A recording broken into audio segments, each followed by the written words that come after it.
voskres. In this post-Easter period, our Gospel readings will draw us into contemplation of the mystery of the resurrection of Jesus the Lord. Like other evangelists, Mark does not actually describe the resurrection. The women, the Myrrh-Bearing women, Mary of Magdala, Mary the mother of James, and Salome, bought spices so that they might go and anoint him. Of course, we know that Mary of Magdala had anointed Jesus earlier, so this is a bit of an odd thing to have happening. The body was already dead for 36 hours, so the spices wouldn't have done much except indicate a certain devotion to Jesus. Of course, they got to the tomb and they were amazed to discover that the tomb, now empty, except for the presence of a heavenly visitor who proclaimed, "He has been risen."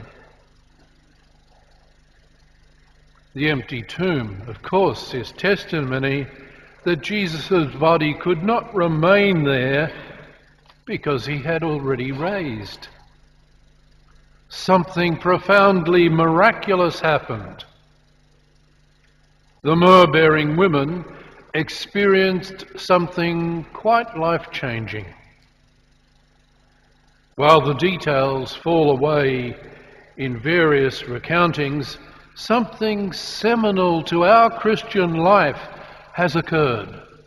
This is the beginning of something big.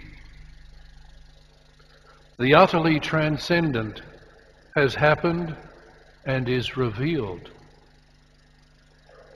We too experience such an event personally and transcendentally at Pascha in our experience of the prayers and the service. Of course, we know that many had failed Jesus and indeed his announcement of the coming of the kingdom. Those who failed him were his many enemies, even his disciples who fled, Judas who betrayed him, and Peter who denied him all those times. Even the women, these myrrh-bearing women, eventually fail because, like the disciples, they fled from the tomb, for trembling and amazement had gripped them, and they said nothing to anyone, for they were afraid. The concluding verse of this gospel passage. This is how Mark concludes his gospel. Where is the good news in this? The enigma of the failure of the women lies in Mark's desire to instruct his readers or listeners that the encounter between the risen Jesus and the failed disciples did not take place because of the success of the women, or anyone else for that matter. In the end, all human beings fail, but God succeeds. God has raised Jesus from the dead. The Father has not abandoned the Son. The same God will also raise the disciples, women and men, from their failure. That is our hope.